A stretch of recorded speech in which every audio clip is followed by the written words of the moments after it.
What is up, guys? So the much anticipated deck update of the Red Dragon Archfiend Red Resonator deck profile is finally here. Post ban list and post duelist thing that recent set just recently came out. So yeah, this is kind of changed a lot. Nearly every card Jack Atlas has actually used, and I've made it really fun. So even if it's not that competitive, it can still beat some of the most competitive decks. If you draw right, which is the only problem with this deck, really. It hasn't got much draw power, but at the end of the day, it's really fun. So let's go into it without further ado. Oh, spoiler. Okay, so first we have the best tuner in the game right now, Red Resonator. Red Resonator, normal summon, special summons. When it's special summoned, gains life points to the highest attack monster on the field. Self-explanatory. Next, the new one, Force Resonator. Sorry for my phone going off. Force Resonator is just another level 2. You don't really use it for its effect at all. Just another level 2.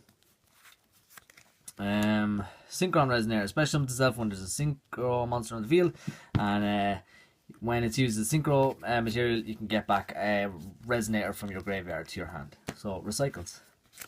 2 Creation Resonator. Special summons itself as a level 8 Synchro monster on the field. It's just a nice little extra bit. Even for its Bane for tribute, it's nice.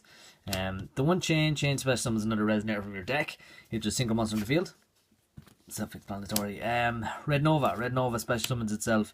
If there's a level 8 or higher dragon, same thing as the Creation Resonator, and it's also good to have these two get out Red Nova. And if this is used for 2 materials, even for Tyrant, you can special summon a fire fiend type monster from your deck. So you're going to go for a Red Resonator and gain life points. That's it for the tuners. Red Warg 3 I run because they're level 2s and 1s. You're only going to go into a 7 and 8. Because I don't run much of the 3s anyway, so it's really good, I think. And a 3. So the new sport. We got this card, and this card's actually really good. It's Wandering King Whirlwind. This would be Jack Atlas's manga deck. So what it does, if there's a fiend type tuner monster with 1500 or less attack, you can special summon this guy, and then you can only special summon Synchro monster for the rest of the turn.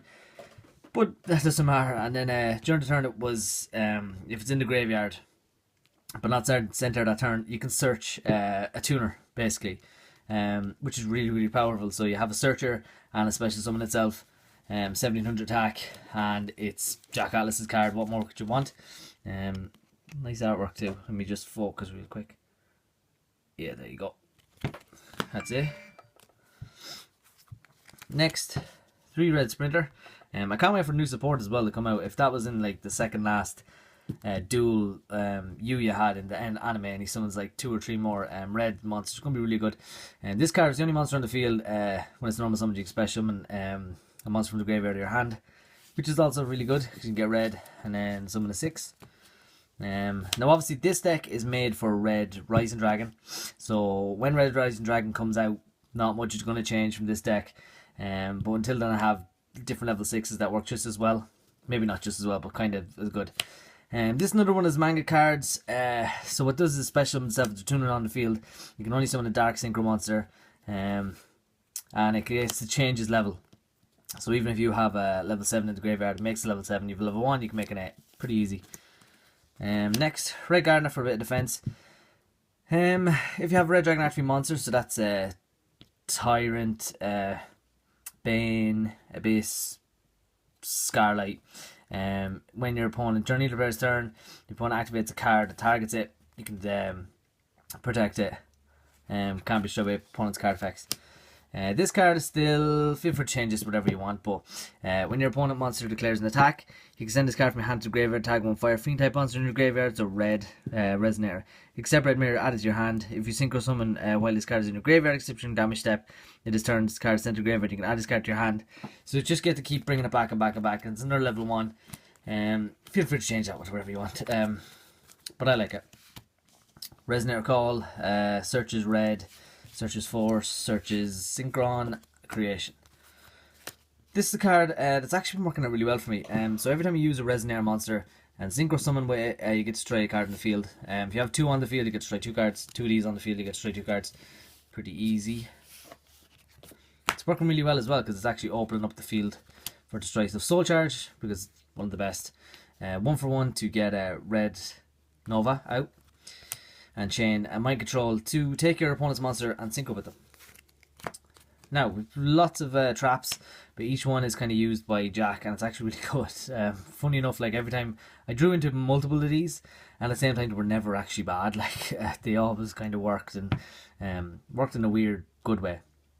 So just say when your opponent declares a direct attack, end the battle phase, and then special summon 1 tuner monster and 1 synchro monster from your graveyard, but their effects negated. So then go to your turn and you can synchro with them. So normally what I do is get Scarlight and Red Nova or Red Resonator, and you can go into Bane or Abyss. Next, one of his manga cards is King's Consonance.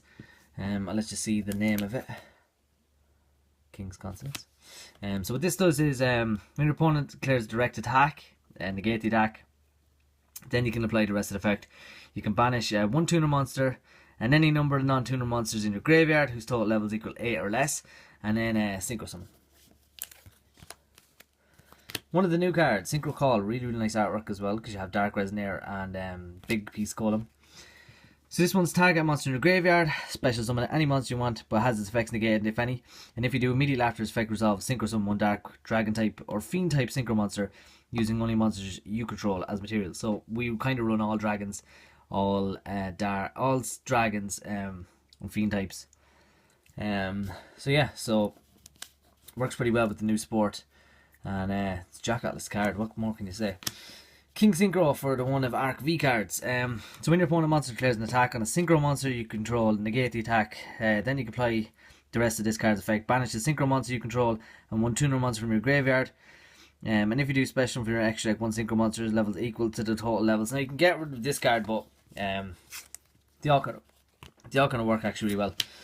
Red Carpet, because Red Carpet works, you can summon Force Resonator and Red Resonator when you have Scarlight out.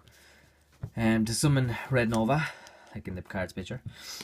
Or you can summon Tyrant Dragon with this card, really easy as well. You can do a 2 and a 1, which works well. And the last card he used in Arc V as well is target a monster level 4 or lower, give it an extra level, and you synchro summon using that. So without further ado, let's get into the very fancy extra deck. So yeah, we brought back Red Nova. Everybody knows what Red Nova does. Really nice looking card as well. Yeah, so your opponent can attack, gains 500 for each tuner monster in the graveyard. Next, Red Dragon Archfiend, or Tyrant Red Dragon Archfiend. Savage card. This one gets to basically destroy all cards on the field, and then during the battle phase, if your opponent activates spell or trap, you just negate it and gain 500 attack. These are big monsters. Bane is pretty handy, easy to summon. Yeah, so Bane is tribute a monster and special Red Dragon Archfiend monster from your graveyard, and then it inflicts battle damage. You can special summon a tuner monster from the grave and deck, special summon them so you can get red and gain 3500 attack. Then we run 2 Abyss. 2 Abyss can negate cards like Dark Hole, Mirror Force and stuff like that, even MST. And then if you attack and inflict that battle damage, you can special summon a tuner monster from the graveyard. That's it for your big monsters. Then we go to 8. So we have 2 Scarlight, because Scarlight is the best looking card and most amazing card in the deck. Really beautiful card. So basically you can destroy all special monsters with 3000 or less attack, and inflict 500 for each, and it can still attack. Next we have the original, my original first Synchro monster I ever picked up. There's Red Dragon Archfiend. We just used that for another level 8 because these cards are more relative than this, but still good. Then we have Red Dragon Archfiend, or Hot Red Dragon Archfiend. This is really good because you can just destroy all face-up attack position monsters, even if they're all 4000. I mean, that's why he's a little bit better than Scarlight. It's the manga. So you got the original anime, you got Arc V anime, and you got the manga. They're all really good. Next we run the 1 King Chaos Archfiend, because we're kind of running more Fiends and Darks and stuff like that just to get them out with all the traps, so it makes it more synergy. So this is a good card, level 7. Next you run the 1 Black Rose Moonlight. just because Black Rose Moonlight is one of the best 7s in the deck. You can change for clearing, whatever, but I just think Black Rose Moonlight works much better. And then Dark Highlander. Dark Highlander, just if you're running against another Synchro deck, which actually isn't meta at the minute, this is really good because your opponent can't Synchro summon, but other than that, it's still a pretty good card. That's it for the 7s. Let's go into the 6s. Finally, we've dropped this to 1, Red Wyvern. Red Wyvern will probably switch for Red Rising Dragon when it comes out, but until then, it still destroys the most highest attack position, the highest attack monster on the field, which is good. Then we have Coral Dragon, which is a new card I've added into it, which somebody said I should get, so I just got it. But you can discard a card and destroy a card on the field, and then when it's destroyed or sent to the graveyard, you can draw 1 card. Pretty good card. And then another. The same person said I should get Stardust Charge Warrior as well, because as soon as you sync or somebody, you get to do a bit of extra draw power, which is really easy to go into, really nice, and I can attack all special monsters on the field. So that is the deck profile, guys. Let me know what you think of the updated version of the deck. I really like it anyway. I think it's really good. So let me know what you think, and have a good day, guys. Please leave a like, comment, subscribe, and good luck.